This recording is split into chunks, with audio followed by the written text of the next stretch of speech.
How good are the New York Mets? Really? Me and James are going to talk about it. We're going to go through each kind of positional group and tell you where we think they rank according to the rest of Major League Baseball. We're going to talk lineup, rotation, bullpen, even throw a manager in there, James. We're going to throw a manager in there. Why not? The people, if you're listening to a podcast, you love to hear manager talk. So before we get going into it, make sure you guys are subscribed so you don't miss out on any of the Mets content we're going to be uploading every day this week. So make sure you are subscribed so you don't miss out. Same thing on Apple Podcasts and Spotify. Drop us a rating, drop us a review, download, and subscribe.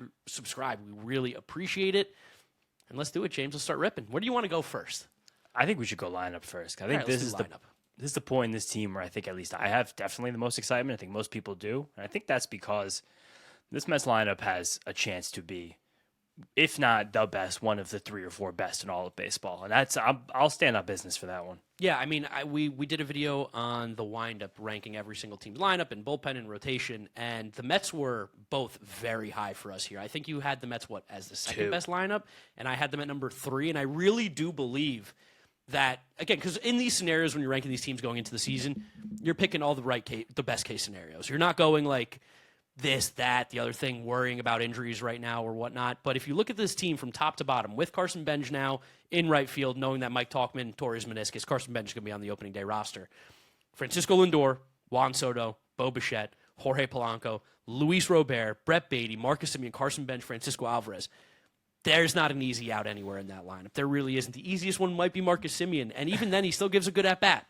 And you even kind of hope a guy like Marcus Semien, there's relative bounce back. I know this spring wouldn't hint that that's really that strong a possibility, but it's also about the strength at the top. Like that top 3, it's going to be a bear for opposing pitcher. And I'm happy that we've seen Francisco Lindor get into these spring games and be someone that looks like he's had a few hard hit balls. He hasn't had the big max X velocity in the air yet, but just seems like he's a slow starter anyway, so that's going to happen. I think Bo Bichette's going to be special as a hitter on the Mets this year. I don't know what their base is going to look like. I guess defensively we can pull that into a slightly separate conversation here, but he's going to have so many at-bats with men on base. It's going to be impossible for pitchers to pitch him like they've been able to kind of take advantage of his free-swinging nature in the past. I think with that, you could see the best offensive season Bo Bichette's ever had. With Juan Soto getting on base as much as he does, alone, Bo Bichette would drive in 100 runs if he was healthy. With Francisco and Juan Soto getting on base as much as they do, we might be looking, again, if you can find this bet somewhere, I would love to see what the odds are on Bo Bichette leading the National League or even just leading baseball in RBIs, because he is going to have so many guys on in front of him. We know Bo Bichette, one of the big differences between him and Pete Alonso, because this is relatively Pete Alonso's spot, one of the big differences is that Bo Bichette is going to put the ball in play a ton. He is going to get more hits, and one of the biggest issues last year, not Pete Alonso's fault, but one of the biggest issues with this team was driving in runners from scoring position. Bo Bichette does that really well, puts the ball in play a ton, will hit the ball to right field, will hit it where it's pitched, and having Juan Soto and Lindor, who are both plus base runners and get on base a ton, it's a match made in heaven. I love the construction of this, and then even Jorge Polanco behind him, he's been swinging the bat so well this spring. I'm getting excited about Jorge Polanco at first base. Well, if we're going to say there's a problem spot in this lineup in terms of just what guys are going to do for a full season, it is Polanco and Robert. I think it's going to be the 4 and 5 hitters in opening day. There's a wide range of outcomes, but I'm feeling better, and it really is. I believe in what we're seeing out of Jorge Polanco, and he's been a good hitter for his entire career, basically. He is. It's just about both of these guys. Like, how many games are you playing? Because that's the issue. Especially now with the news of the Mike Tauchman injury, torn meniscus, which I feel for Mike Tauchman right now, dude. The spring that he had, the way he was going to get a legit role in a contending team like this, that sucks. But that leaves a little bit more fear about outfield depth because there's just going to probably be a Luis Robert IL stint. There has to be. At some point. So with that, now you thrust Tyrone Taylor back into an everyday spot, and then Carson Bench is now fully has an everyday spot, which I think he is. I think Carson Bench can start on opening day. Oh, who else is going to play there? That's what I'm saying. Like, I mean, unless they just threw Tyrone Taylor in there for the veteranness, but like it feels like that's going to be the guy. So that's something that I feel like the Mets might try to address in between maybe us recording this and you guys listening to it on Monday, trying to find a DFA outfield or something there, or some guy that didn't make a team, or maybe that just becomes an NJ Melendez opportunity. But that is the spot I'm the most worried about. We're at the same time, I'm getting really way too optimistic about Luis Robert. I know. It's the thing that we've always been excited about with him, which is change of scenery, get him around some dogs. It seems like him and Soto are attached at the hip. They don't leave each other, and Polanco, too, is around everybody. He's everywhere all the time. It seems like Luis Robert feels motivated for the first time in a while to play some ball. And again, maybe that is not a good thing that he wasn't motivated to play baseball, which Not is our problem. Yeah, Not our but problem. the other thing, and we talked about this ad nauseum this offseason, even last trade deadline, we were trying to convince you guys on pulling in Robert from the White Sox. He's made incredibly important, subtle changes to his swing decisions over the last few years. When he was thought about as very much a free swinger, having pervasive swing and miss in the early parts of his career, never drawing walks. As he's been less productive at the plate on the surface level stats, the baseball card stats, he's improved dramatically in those other things while maintaining the bat speed, while maintaining the hard hit rate, while maintaining the barrel rate. If he can just have a season that is like what I perceive right now as a 50th percentile outcome for him, which I would say is like 125 games, 23 home runs, but I want to see a 250 and a 320 in the batting average and the on-base percentage. If he does those and he's like a 4-win player and he's our 5-hitter, I'm going to be walking around like New York City, like shoulders back, head high. I'm going to be like this. I really think that's something that is not likely, not unlikely, but like something that should be relative expectation. I mean, you know that's my guy. He's going to be my first jersey I buy this year. I can't wait to get a Lou Bob jersey. He's so electric when he's playing at his best, and right now we're starting to see signs that this could be the best version of Luis Robert that we've seen in a while. And I think also something else he's going to bring, which I do want to start bringing some defensive conversation in. If we talk about lineup, we got to talk about defenses, position players. This is going to be by far the best defensive Mets outfield, I think, in our lives almost. Yeah, I'm trying to think.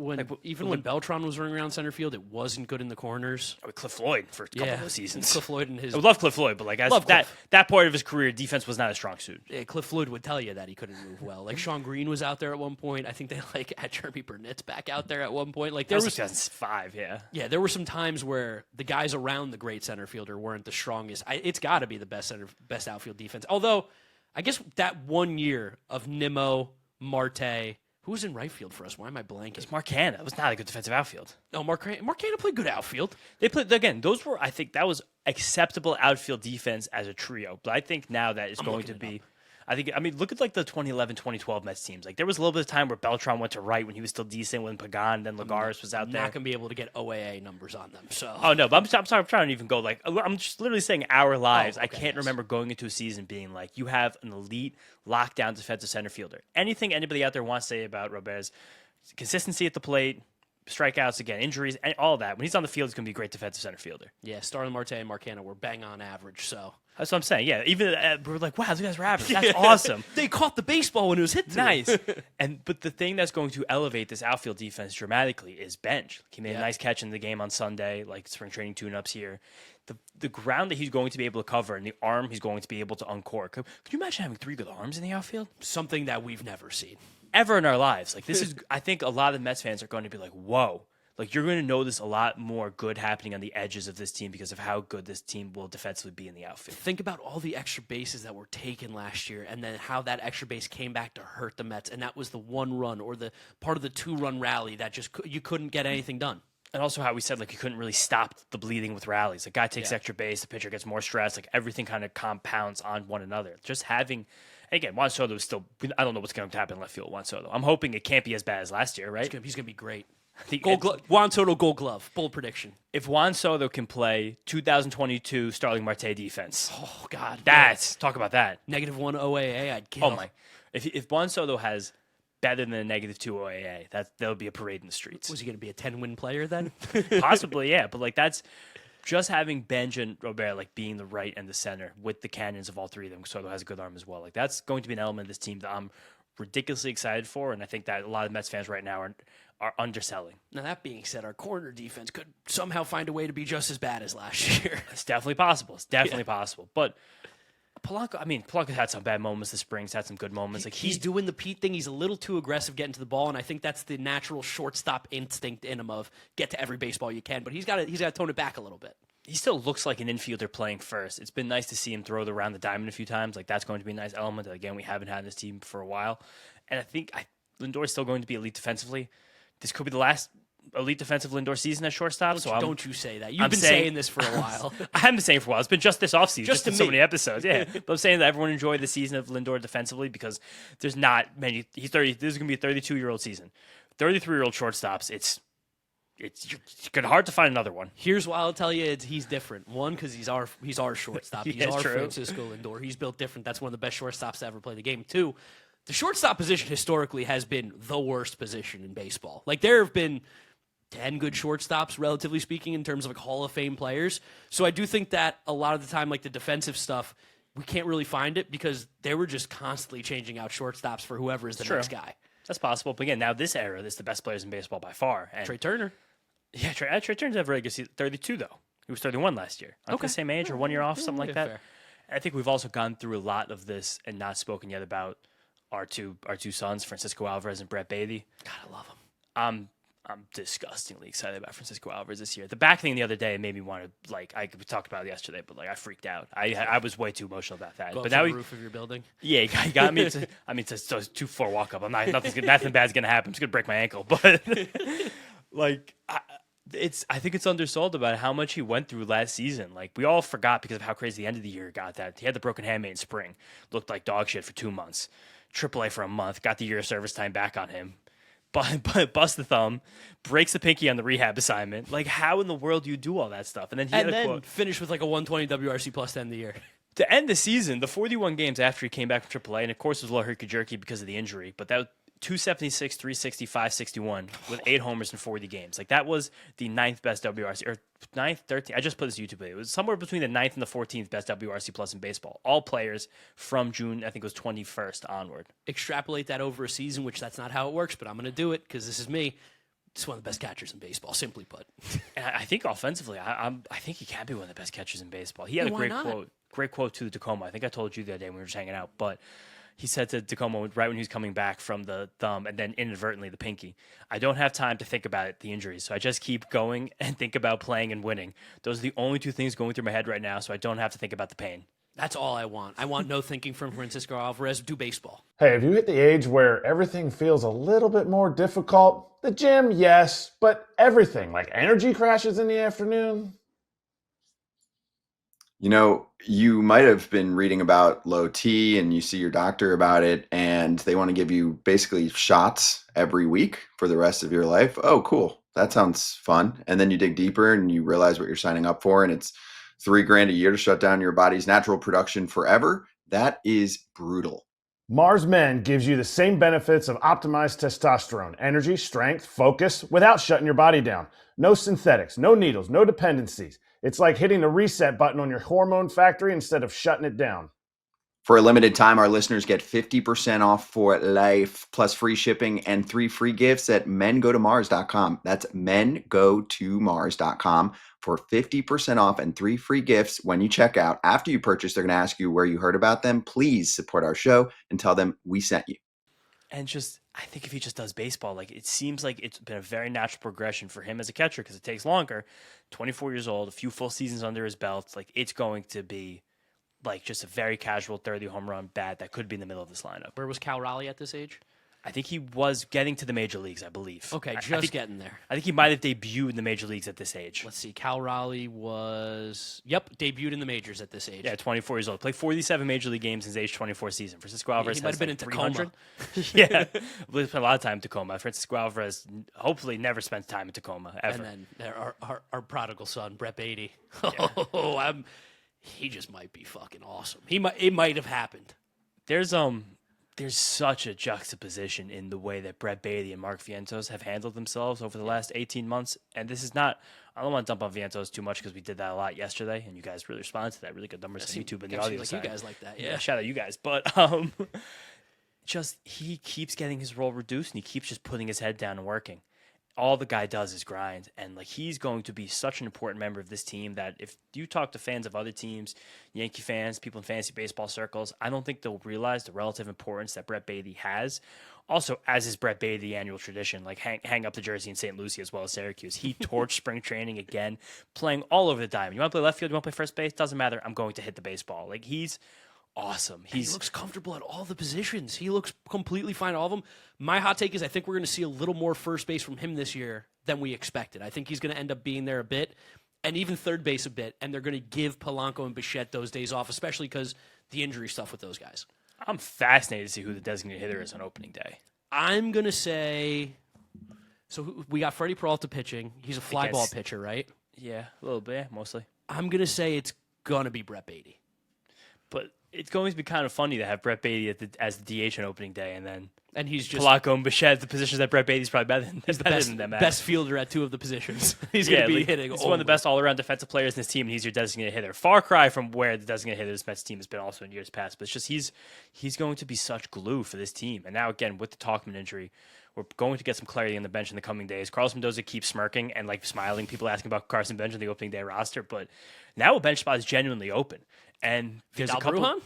I mean, probably. Or do you give this shot back to Melendez as a bat?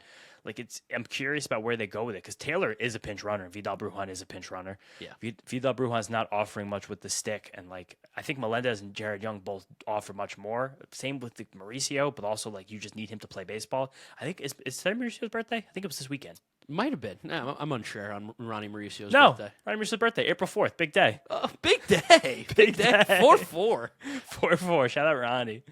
But this is it's going to be interesting to see what they take for that last bench spot. Again, I think they're going to be hot in the waiver wire. Austin Slater got cut. I can see the Mets loving them some Austin Slater. Oh, if he gets to them, I will guarantee. It's 4:55 when we're recording this. I will guarantee that they get Austin Slater. Yeah, right. And they've been very open, effusive about the fact that they want to pick up more guys going the end of this bench. There's also a world too that if they pick up Austin Slater, they might just cut Mark Vientos. I don't think so. I think you still don't cut Mark Vientos. I think you let him get a little bit more in-season run. Yeah, I don't really even care. Whatever. I just better not fucking see him in the lineup as much as I think they might actually play him. Bottom line, this is, I think, at worst, even if you are the most pessimistic Mets fan in the world, this should be a top 7 lineup in baseball. I was going to even be a little more friendly and say it's at the absolute worst top 10. At worst. And I think at the best, it could be the best lineup in baseball. That's if things go wrong, it's a top 10 lineup. And I think a very average outcome is the 3rd or 4th. Yes, I think that's fair. And that's why all the projection systems and all the people around baseball that aren't Mets fans kind of love the Mets this year. Love the Mets. I think a lot of this will be about the Bo Bichette Juan Soto pairing there, 2-3. That, especially for a pitcher, you go to Juan Soto, you're he's never going to swing. And the next guy's pop into the box swinging every single thing you're going to see. I'm going to take the hardest swing you've ever seen. Oh, if there's the first time we get first and second, nobody out Bo Bichette, I'm going to be so happy. Double steal, second and third. Come on, stop it. Gut check. How many stolen base think Juan Soto has this year? 25. Do you think 25? Yeah, I don't think he's going to steal like crazy again. I think it's going to be 25 because here's going to be my hot take. I think he's going to get thrown out a little bit more. Yeah, the big, hey, chill. They're going to be actually now it's not productive to the team. Don't do that. Flip side, how many stolen base is Austin Riley going to have this year? 0. You think? Yeah, I don't know. How was he stealing in spring? He was, and he's kind of fast. He's fast? Austin Riley's kind of fast. When did he get fast? Always been fast. No. We're just talking about this because that's Antoine Richardson, Braves. Oh, shit, I forgot about him. Oh, then yeah. Austin Riley. Oh, he's quite fast. Well. It's quite fast. He's actually gotten faster. That's impressive. Might steal 30 bags. Oh, man. Yeah, he's going to steal 30 bases. All right. He might. He really might. It's going to be a fun thing to watch. be fair, he has stole 7 in his career, so my 0 call is not insane. How many Juan Soto steal before last year? Juan Soto was running a little bit, wasn't he? A few here and there. Juan Soto had 7 in 2024, so... Speed demon. But yeah, that's going to be a fun thing to watch, how we run the bases compared to last year, and also how the 4, 5, and 6 spots develop in this lineup. So I think kind of anybody after Bichette can kind of go into any of those spots. It's going to be who gets hot, who's in the flow, who's on the mound. I can't wait to watch this lineup. And we should be mashing lefties. We should be mad. That's going to be a big thing, big change this year. I want to destroy lefties. I want lefties to rue us. No more soft tossers coming in and going 6 in the third, two runs against the Mets this year. It'll still happen, but it's always going to happen. Now, as for the rotation, we do feel a little bit less confident. I think you're more confident than me. I had the Mets ranked as the 14th best rotation in baseball. I don't remember exactly where you had them. I had them 11. Okay, yeah. So we're in that same range. I think, again, you're probably doing the optimism here with the Mets, and I'm doing more of the pessimistic realism. But I do, again, there's a weird calmness to me right now about this Mets rotation. And that's, again, probably the kiss of death, is me feeling calm about a rotation ever. I do, too. And I think that I have a little bit more of, this is going to sound weird, I have a little bit more confidence in the way the Mets are going to handle this rotation compared to last year with how cutthroat they were with Sean Manaea. That's a dog move. That's a baseball first move. And I think that's something that a lot of people have criticized David Stearns for in the past. I don't think it's fair. I think it's wrong. But that is a baseball first move. I don't care that you're making the most money out of anybody in the starting rotation. You are not one of the 5 best starters. You will not be in the rotation. No, and again, you probably will be one of the six-pack starters, and in a week and a half we need the sixth starter, so that maybe that's something that happens. But he had another quote too where he said he sees himself as a starter. Anthony Tacoma, that came out after the episode yesterday. So this is just, I'm curious about watching that storyline unfold. Nevertheless, I really like Freddie Peralta and Nolan McLean. Me too. And I think as a two right there, and then seeing Kodai Senga this spring, if you get 80% of 2023 Kodai Senga, that's a top three that can turn this into a top 10 rotation in baseball. It really is. Yeah, I mean, the fact that we've seen Freddie Peralta take a step forward last year and hopefully he continues and just honestly be the same pitcher as he was last year. Yeah. I'd be quite happy. Nolan McLean could be on the precipice of becoming an ace. And Kodai Senga has shown ace potential, but he doesn't even need to be that. Be one of the best threes in all of Major League Baseball. Like you said, all of a sudden with Clay Holmes and David Peterson being 4-5 steady Eddie at the back of that rotation, 5 innings, oatmeal. Sick. Incredible. And we're seeing Clay Holmes miss a few more bats this spring. We're seeing him rework his repertoire a bit. He's taken out the four-seam fastball, added more curveballs, another year comfortability with the changeup. Any slight little uptick he can have in his strikeout rate this year, and if that comes with slightly fewer walks, that can dramatically change the pitcher he was. And again, if David Peterson's your 5, last year there were times this season we were trying to make him our 1. That's not the All-Star game. That's the game. That's it. It's gonna be a very funny thing looking back. It's gonna be a really good macular grit thing in a few years. Yeah, All-Star New York Mets 2020.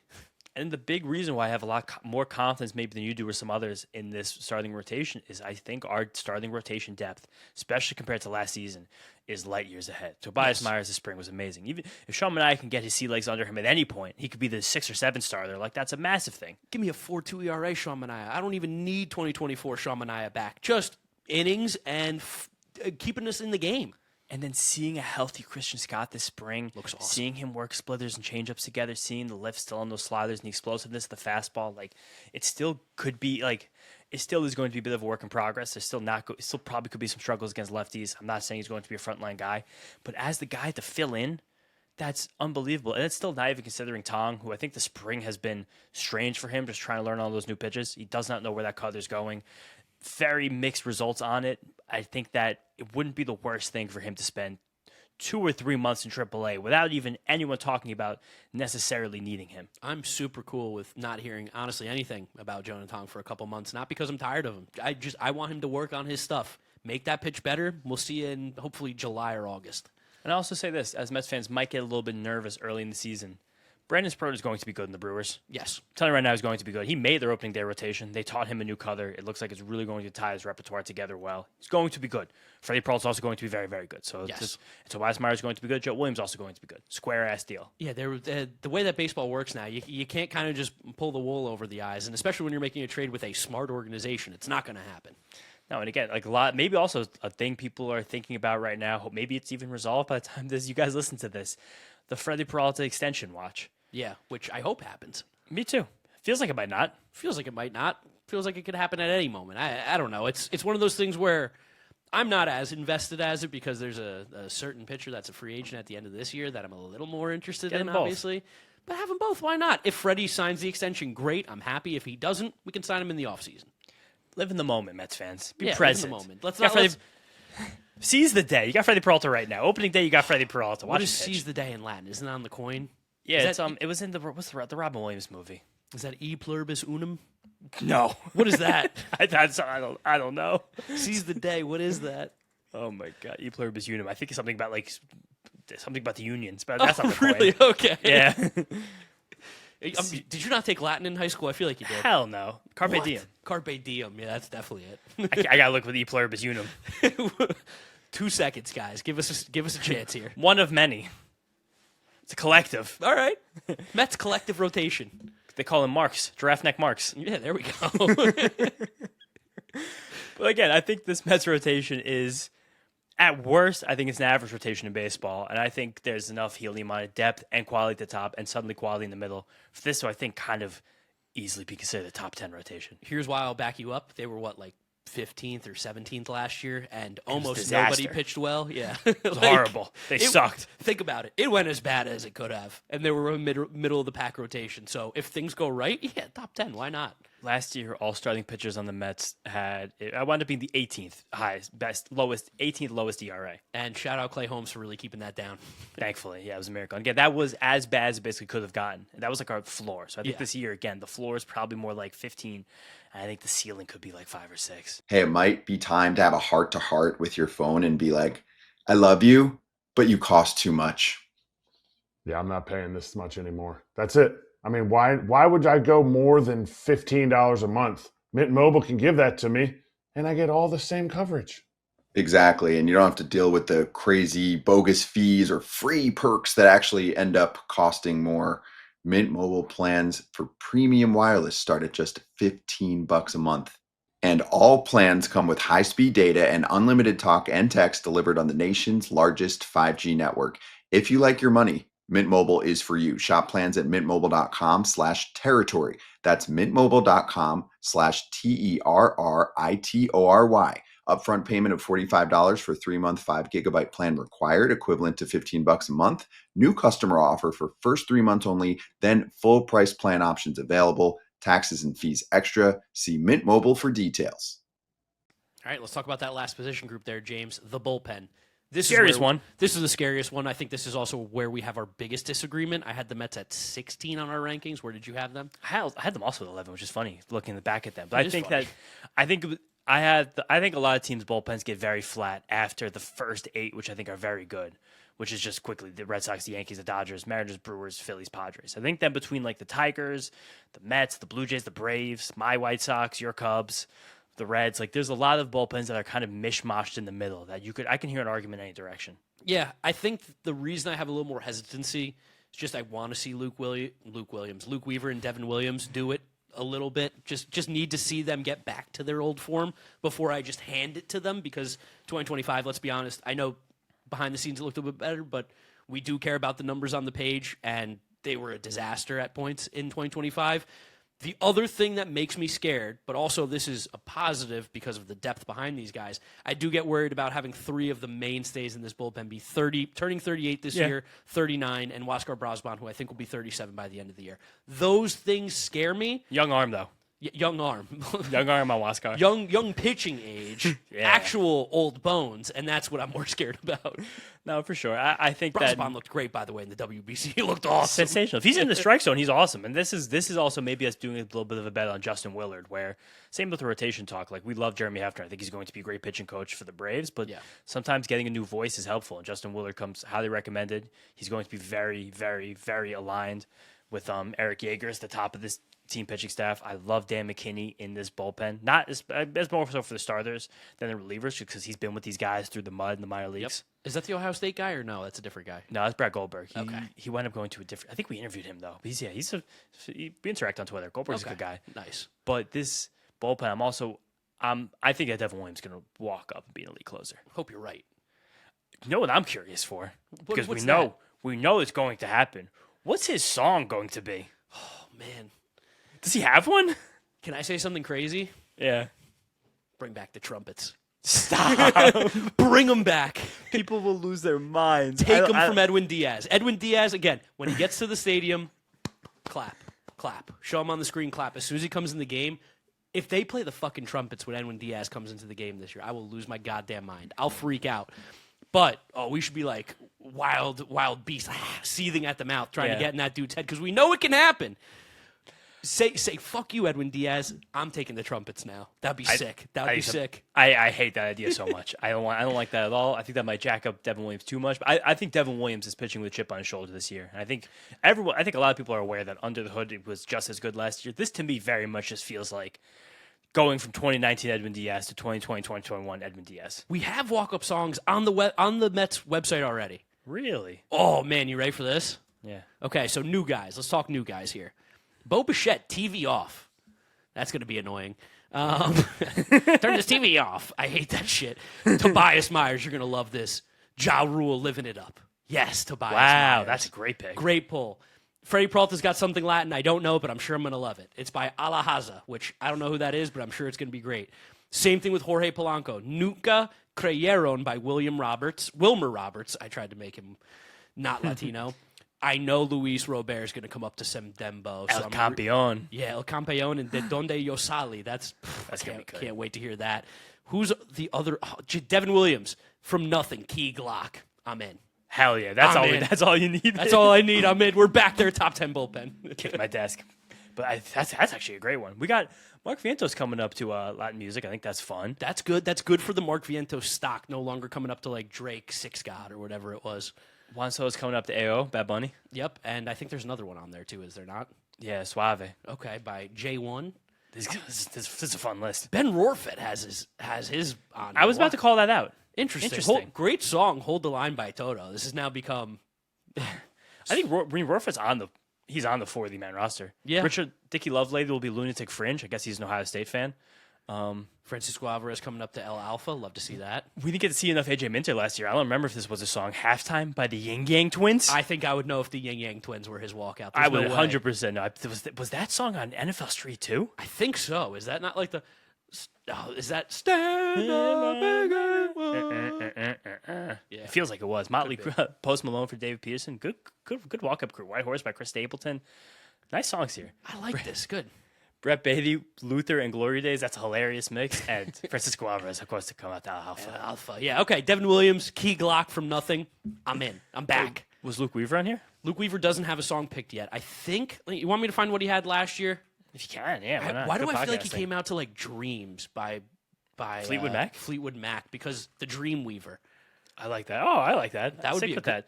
You can take that, Luke, if you'd like. That's a nice 1-2 punch to go from Fleetwood Mac to Key Glock. Yes. That He sounds comes like- out to the Darth Vader theme. Kill that. Kill that. Yeah, you can't come. You can't be like the eighth inning guy coming out to. Bum, bum, ba-dum, The Yankees bum. do all the Star Wars stuff, so True. that probably played more so there. But that sounds like one of my playlists on shuffle, like Fleetwood Mac and Key Glock. Like I would like to see that. Apparently comes out to Dreamweaver since 2024 by Gary Wright. I don't know who that is. It's sick. We got some walk up song talk in here. I also wait. we're just, maybe it's just us. We're way too in on the Mets depth relievers. Oh, don't even get me started about friend of the podcast, Ryan Lambert. Don't even get me started on what we've seen from Dylan Ross stuff. Just, I like chaos stuff, guys. And those are two of the best that you can have right now. I think that's something that we're going to have to lean into. We've also seen Jonathan Pintaro in 2-inning stints this spring. I'm not sure if he will be a starter reliever with the AAA team, but he's going to be in some kind of role there. And I think he has somewhat exciting stuff. Robert Stock got hurt. That was a shame because stuff was really playing up. We also, we don't have either word yet still on the last reliever either. Craig Kimbrell's not making it, though. We have that. He's staying and extended spring training. We also, like Albert Alzolay, the stuff didn't pop so much through the spring, but like I think a guy like him that could come on a little bit slower. It's probably mental hurdles he has to get over as well, just coming back from this crazy injury. I really right now I think I'm thinking of a much rosier glow of this bullpen than maybe a lot of others do. But I think this is another bullpen where like at worst I think it's league average. I think the fact that we now have some arms that aren't like just nothing guys waiting in the wings is fun. We also know that David Stearns, his favorite thing to say is this bullpen at the beginning of the year will not be what this bullpen is at the All-Star break, will not be what this bullpen is at the end of the year. So if guys aren't working out, guys are going to get hurt, guys aren't being used, they're going to find a way to get different guys in there, and we do know that he does look for those stuffed demons when he hits the waiver wire. And also we know that when Tobias Myers last year was unleashed as a reliever, he was devastatingly good. Yes. And I think when that fastball, the shape he has on it, when that can play up, because like usually as a starter, he was sitting like 92, 93. If that could play up to 94, 95, which it has in the past when he's pitching relief, like there's a lot of helium, I think, on him. And the thing I'm most concerned about this bullpen, truthfully, is AJ Minter. Yeah, I would love to see him back. Because if he's back, like him and Luke Weaver's a wicked setup duo. Be fantastic. And if I'm anticipating Devin Williams to shut down closer, which I will be steadfast about until I'm proven otherwise, that right there, like as a real three-headed monster with Brooks Raley and Luis Garcia as righty-lefty guys and as middle relief, Brazoban and Myers as middle relief guys as well, like suddenly, like I'm like, damn, I think I might be the high man in this Mets bullpen from every Mets fan right now, but I'm just confident, Devin Williams especially. And of course, we are stuffed guys. That's what we want. We want the crazy fastball velo. I looked on Baseball Savant. So the Mets had, it looks like 15 or 22 pitchers this spring throw a fastball 96 or harder, just a random number I'm picking. Ryan Lambert's 65% of his fastballs this year were over 96 miles an hour. That's so sick. But even like some of the Alex Carrillo throws 96 consistently. Anderson Severino, who's another depth guy, left side, throws 96 consistently. There are some fun arms there. Even your guy Mike Bowman throwing 96 right now. Like he's got some juice to him. Christian Scott out of the bullpen could be a demon. He could be so sick this year out of the bullpen if that's where they want to go. Even Luis Garcia, the old man, will touch 96 occasionally. Like Luis Garcia throws harder than 96. This spring, I guess he's been lesser at that 96 range. He only has 2 of his 55 fastball or 2 of his pitches this year over 96. Yeah, I thought last year he sat about around 97 still for the Maybe full that's a year. spring training thing for him. At the end He of the sat day, 97 last year. We got velo, and velo is hard to hit, and that's what we want. We're hunting velo. Velo covers up mistakes. It covers up things that could have gone wrong. And I also throw 100 down the middle. It's going to be harder to hit than 95 down the middle. Like even sneakier guys that are down there. Like we saw Jordan Gerber. Gerber. We saw him. Gerber. We saw him in the World Baseball Classic. He flashed at times. Like Carl Edwards going to be starter, so I guess actually not came off this list. Yeah, Joey Gerber. Brian Hudson had a very bad spring. I think he might not make this team. Austin Warren has a fun sweeper. Like there's Daniel Duarte has also flashed a little bit at times. I still got Nate Lavender, big extension lefty. Like there's Nick Birdy, really weird and funky. I don't know if that velocity's ever coming back though. And also like maybe just where the starting pitching depth is. I'm curious about how the role opens up a season for a guy like Felipe De La Cruz, who's a funky extension lefty with a fastball and a slider. Like I wonder if he's someone that because the AAA rotation's low-key stacked right now. Yeah, it's loaded. Low-key loaded. Get out to Syracuse, guys. Go see a game. Even AA. We saw Will Watson get into a spring training game. Again, we mentioned his stuff played down, but looked like he was kind of just taking it easy. Like him and Santucci and Zach Thornton, I think are going to all open up in that AA rotation. Like that's a crew over there too. Like I'm ridiculously excited. I think Calvin Ziegler actually might be healthy. Put him in the bullpen. We'll put him in the bullpen too. Why not? Put them all in the bullpen. It's fun. This Mets team is deep. Like I was happy to go through this exercise and go through every single position group. I think now the next 2 shows this week. So I think we're gonna get you guys every day until opening day. We're gonna do a fun one. 10 questions for the Mets. The Mets have to answer, and then something like a full season preview. Which we're due for. We do one of those every year. They do quite well. So yeah, we'll try to get a guest or 2 on one of those shows. Appreciate you guys listening. Appreciate you watching. Make sure you're subscribed to Mets'd Podcast on YouTube as well as Apple Podcast and Spotify. You can follow James on social media at James Shiano. You almost forgot for a second. I'm Giraffe Neck Mark. Thank you guys for listening. Thank you for watching. We'll catch you on the next one. Peace out. Peace out. Let's go Mets. Frankie Peppers. Need the voicemail soon. Get out of us. We miss you.